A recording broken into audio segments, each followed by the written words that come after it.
네, 오늘은 신앙의 회복을 위한 말씀 두 번째 시간으로 하나님 나라의 방식으로 살아라. 하나님 나라의 방식으로 살아라. 라는 제목으로 말씀을 나누도록 하겠습니다. 여러분, 여러분들이 생각하는 신앙의 회복은 어떤 것인가요? 여러분의 문제가 해결되어서 여러분들이 행복하게 잘 사는 것을 신앙의 회복이라고 생각하시면 안 됩니다.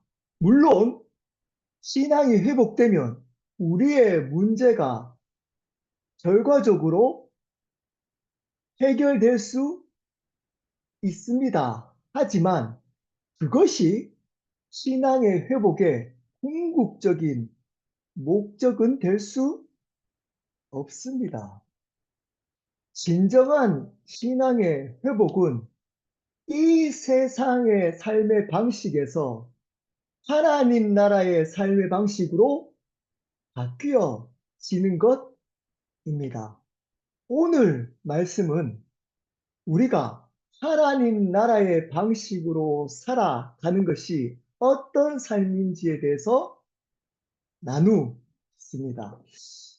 여러분, 여러분들은 하나님 나라에서 살아가고 계신가요?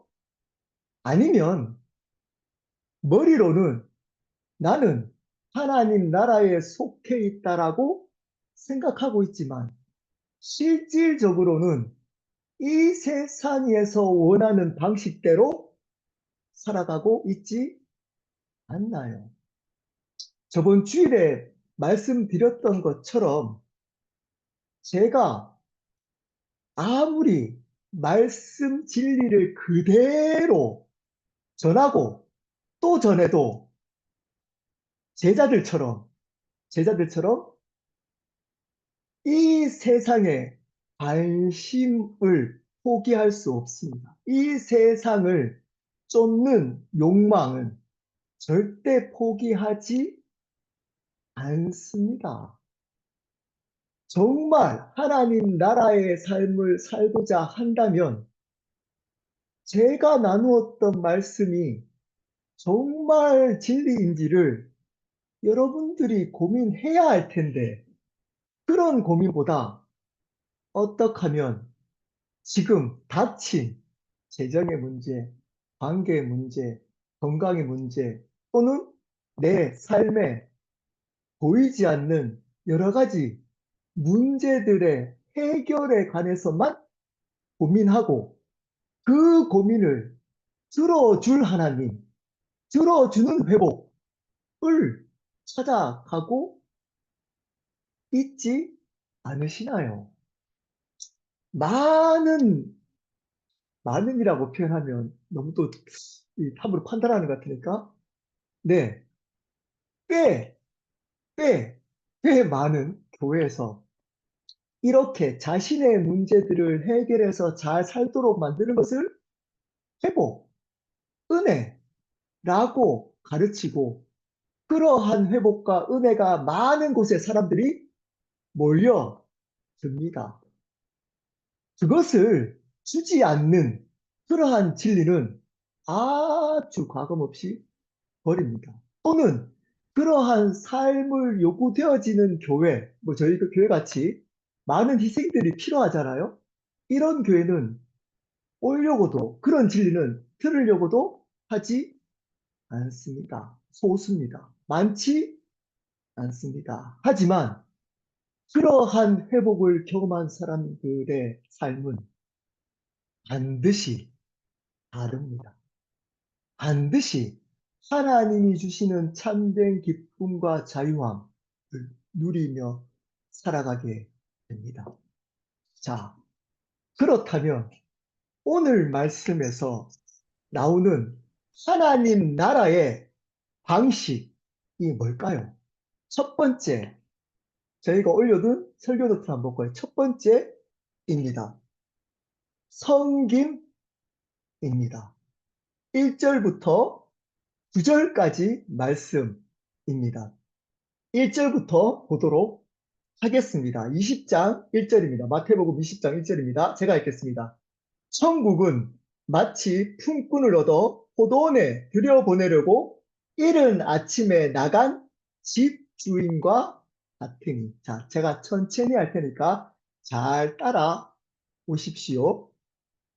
천국은 이렇게 시작합니다. 자, 여러분들은 지금 천국의 삶을 살고 계신가요? 아니면 하루하루 지옥과 같은 삶을 살고 계신가요?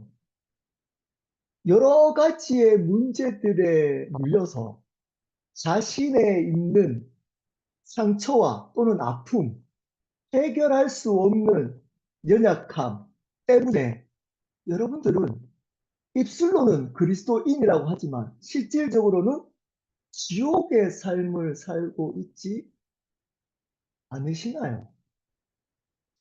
여러분은 정말 천국의 삶을 살고 계신가요? 여러분, 회복의 삶은 바로 이 천국의 삶인 거잖아요.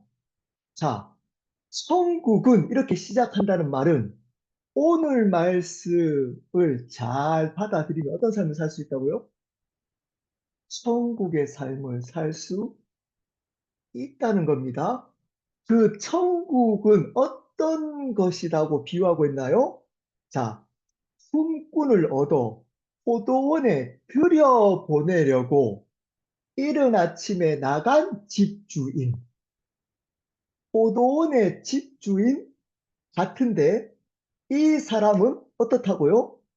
품꾼을 얻어서 포도원에 들여보내는 일을 하는 포도원 주인과 같은 곳이 천국이라는 겁니다.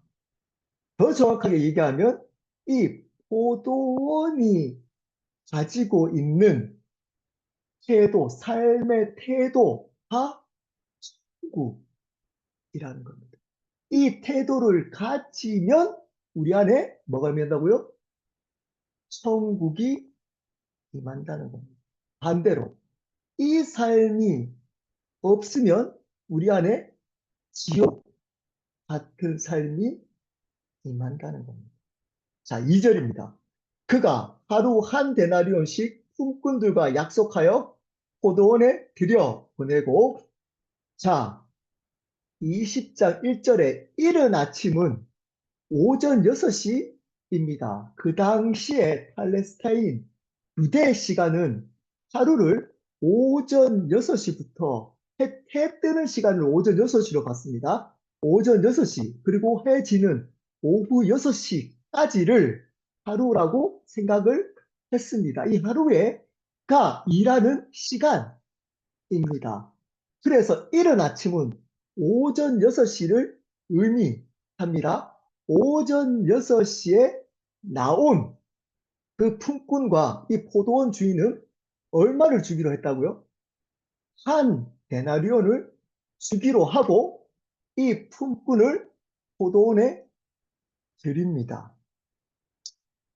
한 데나리온은 그 당시에 일꾼의 하루 일당이었습니다. 그러니까 적절하게 계약을 한 겁니다. 한 데나리온을 주고 이 6시에 나온 이 일꾼을 포도원 주인은 품꾼으로, 일꾼으로 포도원에 들여보냈습니다. 자, 잘 기억하십시오. 요 2절을 기억하고 있으십시오. 이 오전 6시에 품꾼을 얼마에? 한 데나리온에 계약하고 포도원에 들여보냈습니다. 자, 3절입니다. 또 제3시에 나가보니 장터에 놀고 서 있는 사람들이 또 있는지라. 4절 그들에게 이르되 너희도 포도원에 들어가라. 내가 너희에게 상당하게 주리라 하니 그들이 가고. 제3시 오전 6시가 0시면 제3시는 몇 시인가요? 오전 9시입니다. 오전 9시에 포도원 주인이 또 나갑니다. 나갔더니 어떤 사람이 있다고요? 장터에서 놀고 있습니다. 이 놀고 있는 사람들은 어떤 사람일까요? 네, 그 당시에 팔레스타인 지역은 식민 지배국인 로마의 지배를 받아서 세금도 많이 내야 할 뿐더러 경제 상황도 너무 좋지 않아서 일자리가 거의 없었습니다. 그래서 가장들은 이렇게 하루하루 일하는, 우리 식으로 말하면 노가다라고 하죠. 일명 그러한 일들을 많은 사람들이 했습니다. 근데 그렇게 선택되는 사람들이 많지 않았습니다. 오전 6시에 선택된 사람들은 어떤 사람들일까요? 네, 건장한, 힘이 있는, 일을 잘할 수 있는 청년들이었을 겁니다. 자, 근데 그 나머지 사람들은 왜 집에 안 가고 지금 장터에서 놀고 있을까요? 네, 집에 가면 아내, 자녀들 눈치를 보이는 겁니다. 그래서 예전에 IMF 때 가장들이 직장 나간다 그러고 하루 종일 밖에서 놀이터에 있다가 돌아온 가장들이 많았습니다. 마찬가지입니다. 집에 가지 못하고 장터에서 하루를 보내는 겁니다. 아, 오늘도 허탕 쳤구나. 그리고 아마도 자기들끼리 막걸리 한 잔을 마시든 아마 그들끼리 또 놀고 있었던 겁니다. 근데 오늘은 운수가 좋은 날입니다. 주인이 나와서 또 거기에 있는 사람 몇 사람을 또 데리고 갑니다. 그리고 이렇게 얘기합니다. 너희에게 상당하게 주리라. 여기서 상당하다, 상당하게 주다. 라는 원어적 의미는 합당하게 주겠다. 너가 일한 만큼 합당하게 주겠다. 라고 이야기하면서 또 오전 9시에 데리고 갑니다. 자, 그리고 5절입니다. 제6시. 그러면 몇 시인가요? 9시에서 또 3시간 더 하면 12시, 오후 12시, 그리고 제9시, 오후 3시에 또 나가서 그와 같이 또 나머지 있는, 거기 또 직자 일을 못하고 잡을 찾지 못했던 그 사람들을 또 포도원에 들여 보냅니다. 자, 그리고 6절에 제 11시에도 나가보니, 자, 제 11시면 여러분 이제 1시간 남은 겁니다. 오후 5시입니다. 오후 6시에 일이 끝납니다. 근데 오후 5시에 또 나가보니 서 있는 사람들이 또 있는지라 이제 놀 힘도 없었던 것 같습니다. 이제 집에 들어가려고 허망하게 멍하게 서 있는 사람들이 있었습니다. 근데 그들에게도 어찌하여 종일토록 놀고 여기 서 있느냐? 그랬더니 7절에 이르되 우리를 품꾼으로 쓰는 이가 없음입니다. 그 이유가 뭐라고요? 아무도 우리는 쓰려고 하지 않는다. 여러분, 이 5시까지 남아있던 사람들은 어떤 사람들이었을까요? 네, 힘이 없고, 그렇지만 먹고는 살아야 되는 가장, 세상에서 인정받지 못하고, 거기에다가 힘도 없는, 일할 수 있는 힘도 없는, 그렇지만 어쩔 수 없이 일을 해야 하는, 어쩌면 너무 막막한 그러한 사람들이었습니다. 이들은 거의 포기하고 자포자기하고 서 있는데 포도원 주인이 와서 묻습니다. 왜 이렇게 놀고 서 있느냐 했더니 아무도 저를 안 써줘요. 세상 사람들이 저에게 관심이 없어요. 이런 사람들. 아무도 저 같은 사람을 쳐다보지도 않아요. 자, 근데 그 사람을 포도원 주인이 또 불러 줍니다. 8절입니다. 저물매 포도원 주인이 청지기에 이르되 품꾼들을 불러 나중 온자로부터 시작하여 먼저 온자까지 삭슬 주라 하니. 자, 나중 온 자로부터 먼저 온 자를 이제 차례대로 그 하루에 일을 한 일당을 수라고 그 성직이 아마 뭐 일하는 장이겠죠. 그 관리하는 관리소장급에게 주라고 합니다. 자, 그러면 5시에 온 사람은 얼마를 줘야 할까요? 그럼 5시에 불러준 사람은 자, 2절 기억하라 그랬잖아요. 2절 오전 6시에 일한 아침 일찍 일한 사람 1데나리온이면 그것보다 훨씬 덜 줘야 합니다. 맞죠? 맞죠? 근데 보십시오. 9절입니다. 제 11시에 온 자들이 와서 한 데나리온씩 받거늘. 오전 6시에 일했던 사람에게 주었던 동일한 일당을 제 11시에 온 사람, 오후 5시에 온 사람도 똑같이 줍니다. 여러분, 이게 합당한 건가요?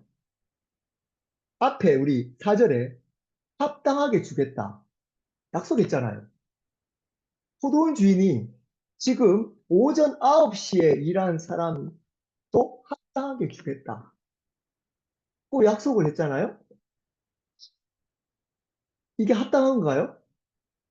여러분 생각하기 합당하나요? 세상 기준에서는 절대 합당하지 않습니다. 여러분, 포도원 주인은 어떤 사람인가요?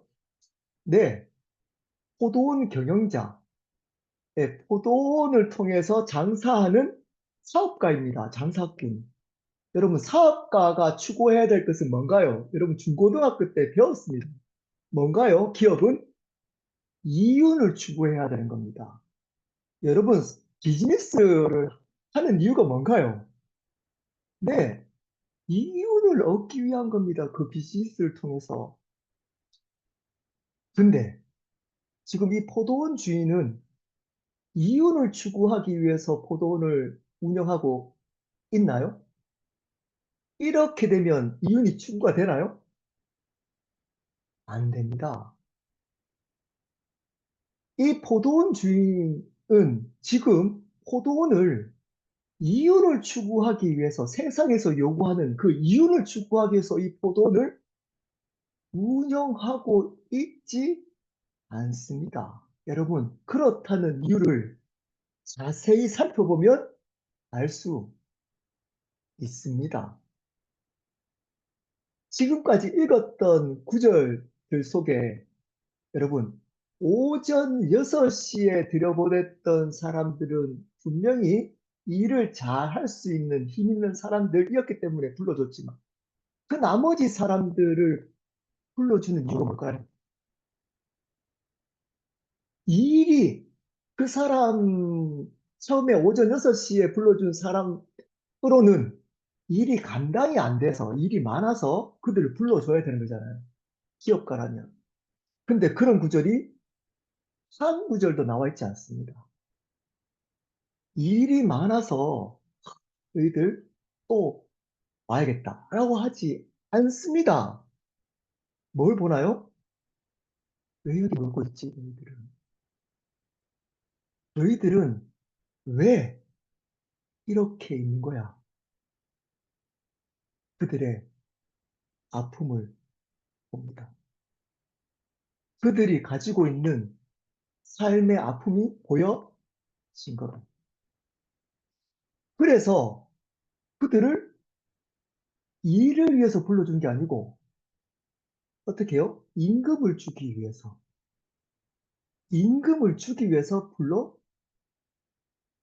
불러줬습니다.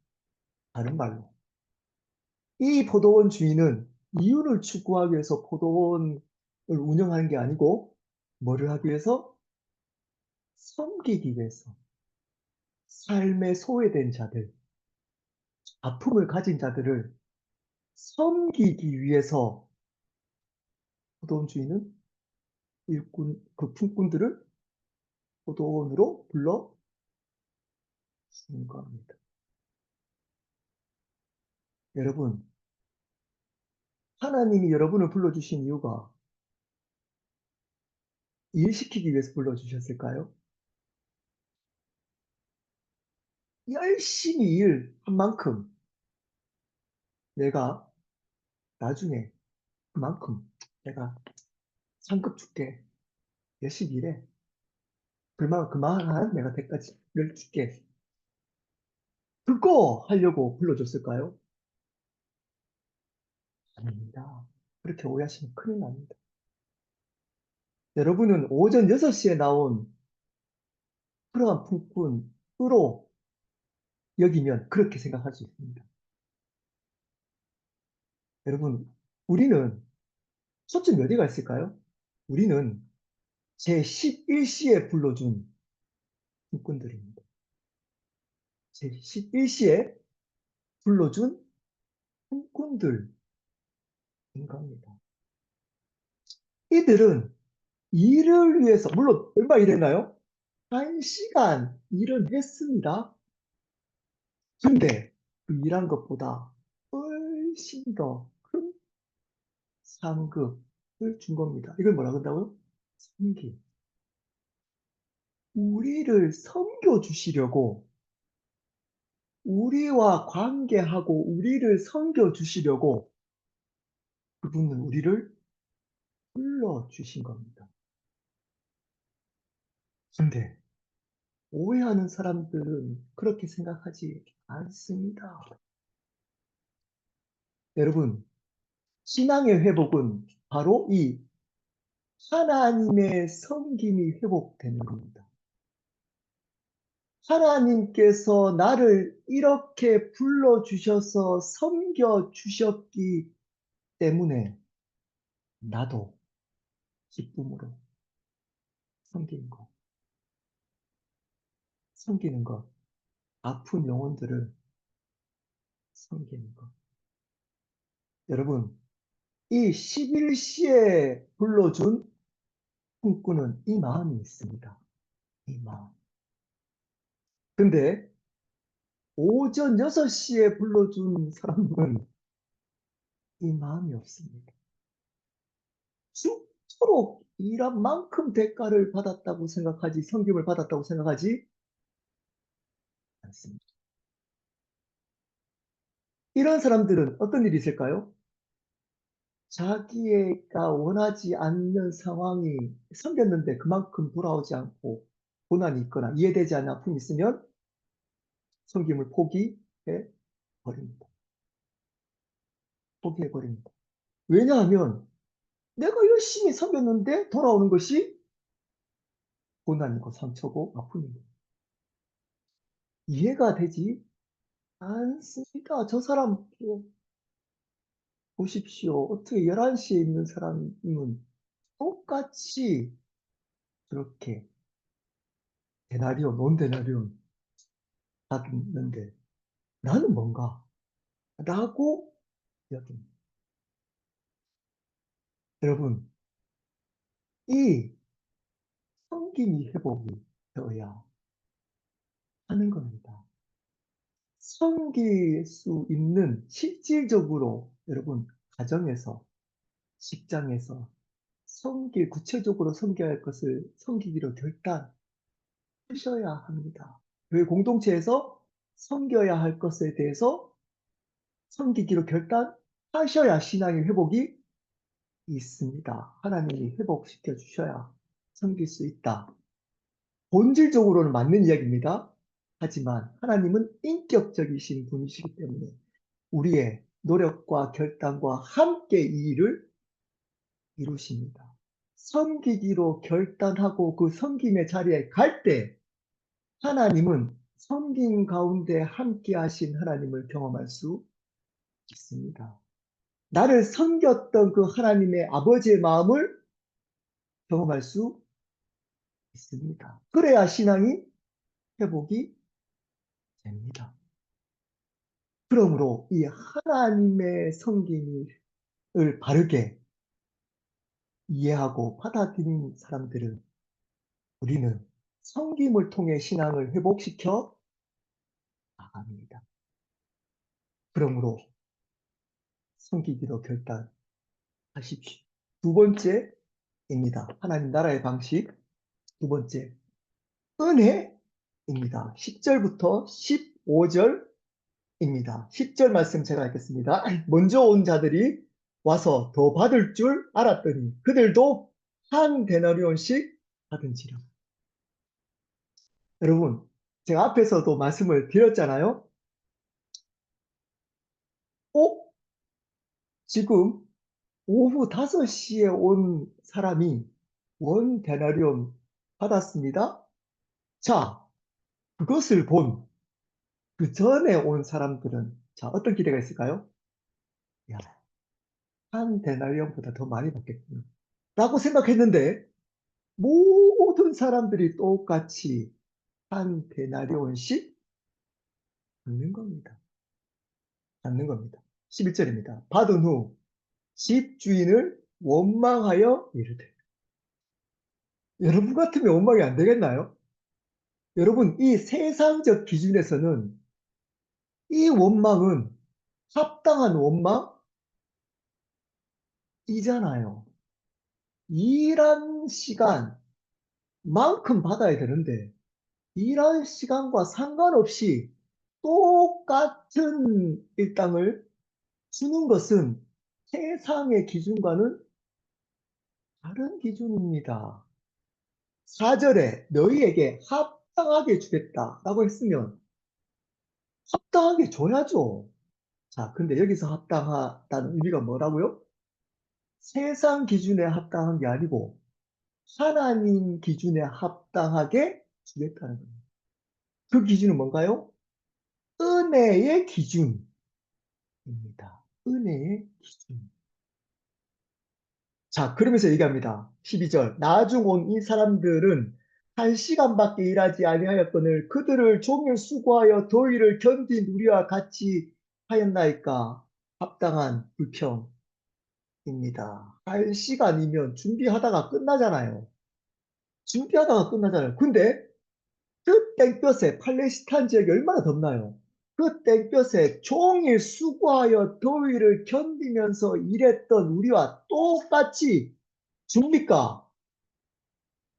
이 불평이 합당한 불평, 세상 기준에서 합당한 불평일 수 있습니다. 근데 자세히 따지면 이 불평은 전혀 합당하지 않습니다. 제가 2절을 기억하라 그랬잖아요. 자, 처음에 오전 6시에 온 그 품꾼에게는 얼마를 계약했다고요? 한 데나리온, 한 데나리온을 계약한 겁니다. 자, 그래서 얼마를 줬나요? 한 데나리온 안 되면서 줬나요? 0.5 데나리온을 줬나요? 한 데나리온을 줬습니다. 맞잖아요. 계약한 대로 약속을 지켰습니다. 포도원 주인이 약속을 어긴 것이 아닙니다. 자, 그 얘기 하는 겁니다. 13절. 주인이 그 중에 한 사람에게 대답하여 이르되, 친구여, 내가 내게 잘못한 것이 없노라. 내가 나와 한 데나리온의 약속을 하지 아니하였느냐. 14절. 내 것이나 가지고 가라. 나중 온 이 사람에게 너와 같이 주는 것이 내 뜻이니라.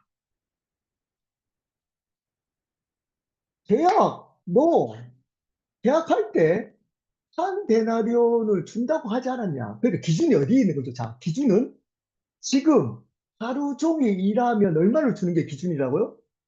한 데나리온을 주는 게 기준인 겁니다.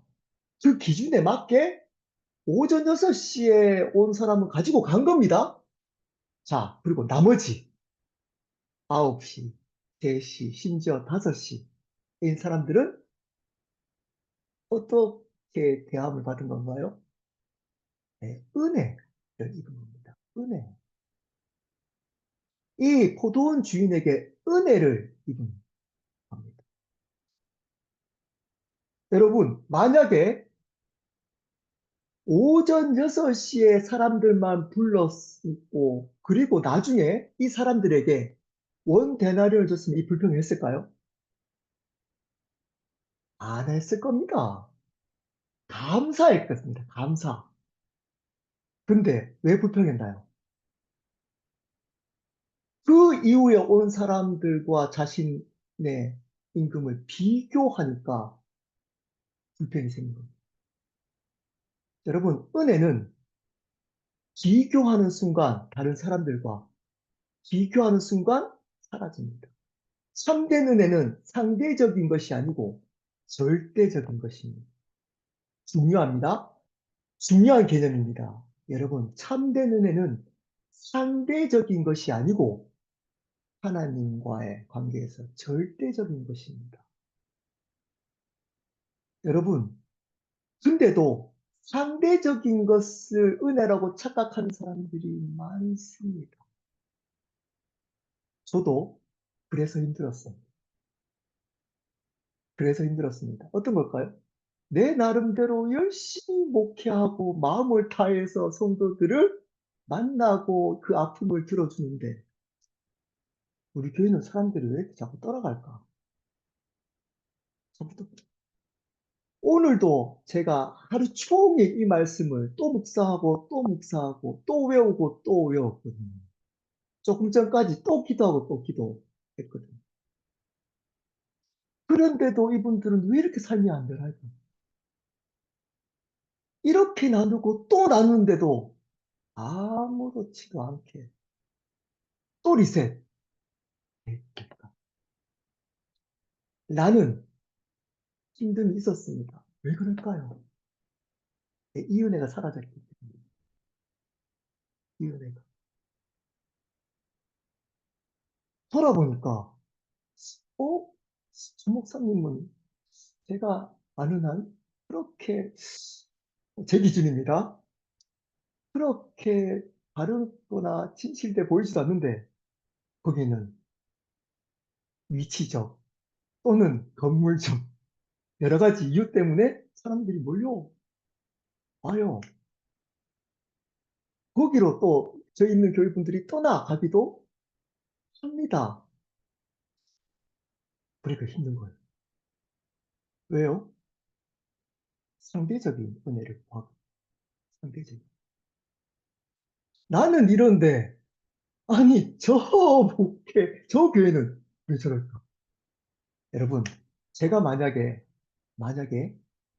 그런 거 안 보이고 저희 교회만 있다고 생각해보면 저희 교회만 켈러 교회만 여러분 이 텍사스에 켈러 교회만 있다고 생각하면 저는 힘들까요? 여러분 힘들까요? 안 힘들었을 겁니다. 안 힘들었을 겁니다. 지금 정말 속으로 이렇게 생각했을 겁니다. 야, 저 사람들 손해야. 아, 큰일 났네, 저 사람들 저 떠나네. 이렇게 생각했을 거지. 힘들지 않았을 겁니다. 아팠을 겁니다. 근데 왜 힘들까요? 제가 상대적인 이 오전 6시에 나온 사람이 되었기 때문에 어느 순간 오후 5시에 불러준 그 은혜를 잊어버렸기 때문에 제가 이 말씀 묵상하는 순간 회복이 되어버렸어요. 회복이 되어버렸어요.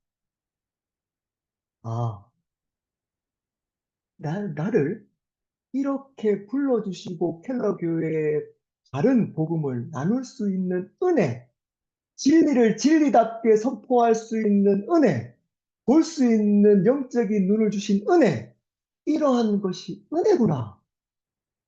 이 삶을 살 수 있도록 불러주신. 라고 하나님 관계의 절대적인 관계 속에서 은혜를 보니까 다 은혜가. 자, 그리고 이렇게 얘기합니다. 15절, 16절. 내 것을 가지고 내 뜻대로 할 것이 아니냐. 내가 선함으로 내가 악하게 하나님의 주권, 하나님의 주권, 하나님의 주권을 인정할 때만 은혜가 옵니다. 하나님의 주권, 내가 그 주권 앞에 종이 될 때만, 철저하게 종이 될 때만 이 은혜가 주어집니다. 왜 새로운 삶을 통해 복음을 저희 교회는 반복하고 또 듣게 할까요? 여러분, 이 주권이 여러분, 노력으로 되지 않고 들음으로 됩니다. 믿음으로 됩니다. 믿음은 들음에서 나며 들음은 그리스도의 말씀, 복음으로부터 나느니라. 하나님의 원리입니다. 그 자리에 나갈 때만 이 주권이 세워질 수 있습니다. 여러분의 노력으로 되지 않습니다. 그럴 때만 은혜가 들어오고 신앙이 회복됩니다. 그러면서 16절입니다. 이와 같이 나중된 자로서 먼저 되고 먼저 되는 자로서 나중되리라. 여러분 이 뜻이 뭘까요? 여러분 앞에 있는 내용과 이 뜻이 이 구절을 이렇게 이해하는 사람들이 생각보다 많습니다. 늦게 예수님 믿은 사람이 더 하나님 앞에 잘 섬기니까 그 사람들 보고 이렇게 얘기합니다. 나중된 자로서 먼저 되고 내가 일찍 예수님 믿었는데도 나 같은 사람이 또 나중 됐네. 여러분 이렇게 늦게 믿은 사람이 훨씬 더 귀합니다. 라고 이야기를 할 때 이 구절을 대부분 사용합니다. 뭐 아주 틀린 내용은 아니지만 여러분 문맥하고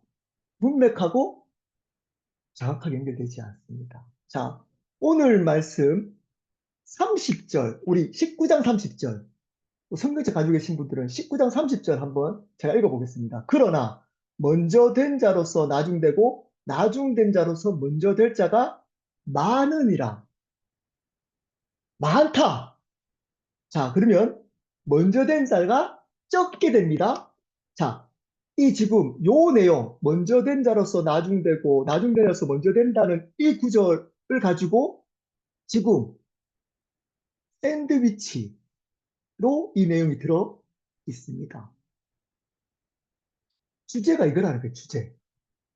요게 핵심이라는 겁니다. 자, 그러면 19장 30절의 요 내용의 내용을 먼저 된 자로서 요 구절을 그러나니까 왜 구절을 알아야 되잖아요.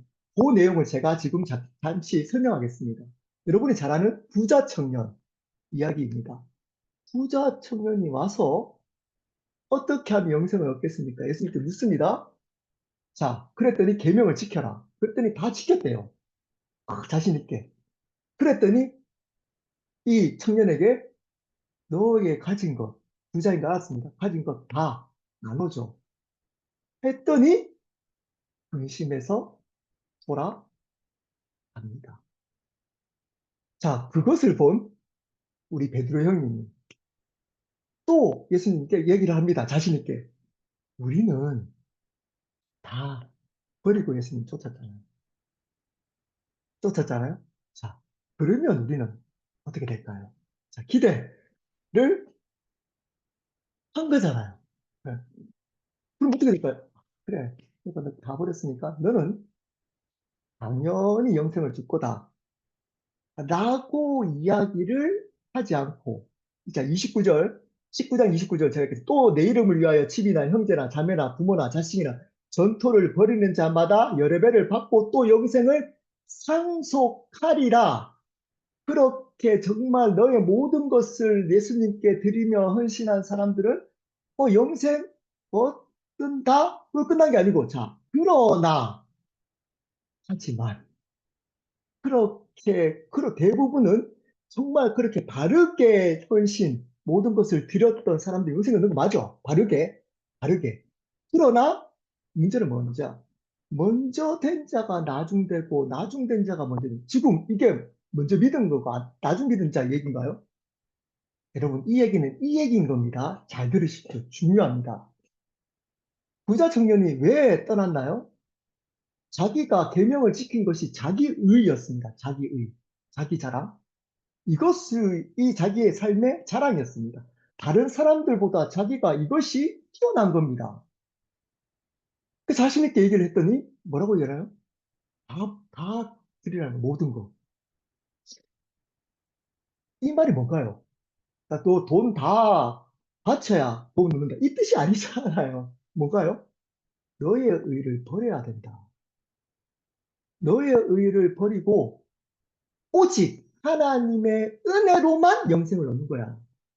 하나님의 은혜로 살아가는 사람만 영생을 얻는 거야. 자, 먼저 된 자가 누군가요? 하나님 은혜로 사는 사람. 나중된 자가 누군가요? 자기 의로 사는 사람. 세상 기준에 내가 한 만큼 받고 노력한 것을 안 주면 불평하고 내가 열심히 섬겼는데 내가 원하지 않는 방향으로 흘러가면 불평하고 이런 자기 의로 살아가는 사람은 나중된다. 나중된다. 꼴찌다. 꼴찌된다. 하나님 나라 가면 너 인정받지 않아. 좀 더 적나라하게 하면 어쩌면 처음부터 너는 예수님을 몰랐을 수도 이런 사람이 어떻다고요? 많다. 많다. 적지 않고 많다. 지금도 지금 교회도 많습니다. 자, 근데 은혜로만 사는 사람은 적다. 적다. 비교하면서 내 남편은 다른 남편하고 비교하고 다른 남편이 이렇게 잘하는데 왜 남편이 이러지? 우리 아내는 다른 아내 비교하고 저 아내는 저렇게 남편한테 헌신하고 하는데 우리 아내는 왜 이렇게 이거를 잔소리만 하지? 자녀 비교하고 다른 자녀와 교회 비교하고 목사는 성도 비교하고 아니 저 성도는 저한테 우리 교회 성도는 목사 비교하고 네 비교하면 어떤 사람이라고요? 자기의 베드로는 보십시오. 베드로는 자신 있게 또 얘기하잖아요. 자, 이 청년회는 다 버리지 못했잖아요. 근데 우리는 나는 다 버렸잖아요. 이게 뭐가요? 베드로의 의. 나는 다 버렸잖아요. 가시겠죠, 천국. 했더니 안 돼. 그걸로는 못 가. 그걸로. 먼저 된 자. 이게 먼저 된 자 누구라고요? 이렇게 베드로의 부자 청년의 의, 자기 의는 천국 못 가. 천국 못 가. 나중된 자가 천국 가. 어떤 자? 은혜로만 사는 자. 오전 6시에 일한 것으로 불평하는 사람들은 천국 못 가. 하나님 관계가 없어. 회복이 안 돼, 절대. 오후 5시에 부르심을 입은 자로서의 마음으로 살아가는 사람. 나는 은혜로 부르심을 받았기 때문에 내한테 고난이 있던 어려움이 있던 은혜야. 은혜야. 이렇게 살아갈 수 있는 자체가 은혜야.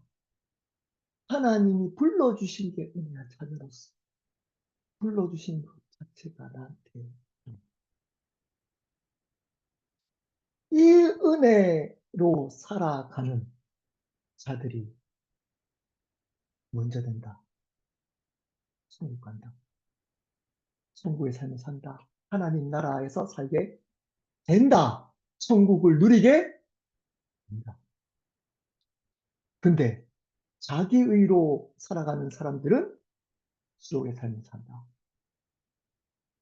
계속 상처를 되뇌이고, 아픔을 되뇌이고, 고난을 되뇌이고, 나의 실수를 되뇌이고, 사람들과 비교하고, 다른 것과 비교하고, 그러면서 지옥의 삶을 살지만,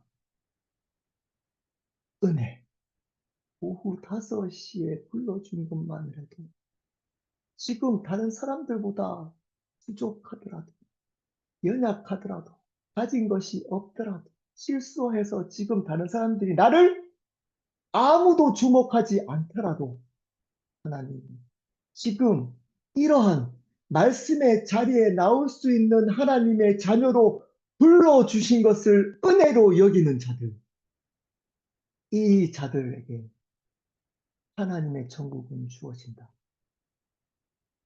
그리고 그 천국의 삶을 살게 된다. 그 이야기를 하고 있는 겁니다. 말씀을 마무리하도록 하겠습니다. 이 섬김과 은혜, 이것이 하나님 나라의 방식입니다. 이것으로 살아가는 사람들. 여러분, 많은 사람들은 앞에서 제가 나눴던 것처럼 하나님이 나를 회복시켜 주셔야 그 은혜도 누리고 그 섬김도 섬기고 라고 생각을 합니다. 원론적으로, 본질적으로는 맞는 이야기입니다. 하지만 그것은 나를 로봇 취급하는 스스로를 로봇 취급하는 겁니다. 그렇지 않습니다. 하나님의 회복은 우리의 노력과 결단과 함께 합니다. 그분은 인격적이신 분이시기 때문입니다. 섬김을 결단하는 사람에게 회복이 주어집니다. 은혜의 자리에 우선적으로 나가기로 결단하는 사람에게 신앙의 회복이 주어집니다. 아무것도 안 하면서 그냥 하나님 회복시켜 주십시오. 라고 한다면 어떤 일이 있을까요? 네, 불만만 쌓일 수 있습니다. 여러분, 구체적으로 가정에서 여러분 남편을, 아내를, 자녀를 섬기십시오. 비교해서 불평하지 마시고. 여러분, 배우자, 남편, 아내, 자녀, 친척, 가까이 있는 사람들을 섬기십시오. 왜 불평하나요? 자기의 때문입니다. 자기의. 나는 이들에게 이렇지 않는데, 아니, 이 사람은 나한테 왜 이러냐? 나는 이 자녀를 이렇게 안 키웠는데, 얘는 나한테 왜 이러냐? 이게 자기의라요, 자기의. 이런 사람들은 지옥을 맛봅니다. 회복 절대 안 됩니다. 여러분, 섬기기로 결단해야 회복이 됩니다. 이렇게 회복시켜 주셔야 섬기죠. 여러분, 섬기기로 결단해야 회복시켜 주십니다. 믿으십시오. 섬기기로 결단해야 회복의 마음을 주십니다. 그리고 은혜의 자리에 우선적으로 나가십시오. 하루에 우선적으로 기도하고 말씀도 안 읽으면서 은혜 받겠다고요? 가만히 주어지는 구원의 은혜, 선물로 주어지는 구원의 은혜 빼놓고, 여러분, 나머지 하나님은 그렇게 주어지지? 절대 않습니다. 은혜의 자리에 나오는 사람에게 은혜가 주어집니다. 신앙 회복이 주어집니다. 첫 시간을 기도와 말씀으로 시작하십시오. 은혜의 자리에 먼저 나가십시오. 주중에 수요일 날 시간이 된다면, 이 시간에 일을 하지 않는다면, 여러분 결단하시고 은혜의 자리에 이 시간에 우선적으로 나오십시오. 금요일 날 하는 여러분 켈러 말씀학교에 신청 늦었다도 하십시오. 거기에 우선적으로 나오십시오. 새로운 삶 또 열면 그 자리에 시간 되신다면 목장 모임 참여 일단 하고 참여하십시오. 주일 예배 빠지지 마십시오. 주일날. 여러분, 그래야 여러분 은혜의 역사가 일어날 수 있는 겁니다. 여러분, 이러한 섬김의 결단, 은혜의 자리에 나가는 결단을 통해 하나님께서 저와 여러분의 삶 속에 참된 삶의 회복이 있기를 예수 그리스도 이름으로 축복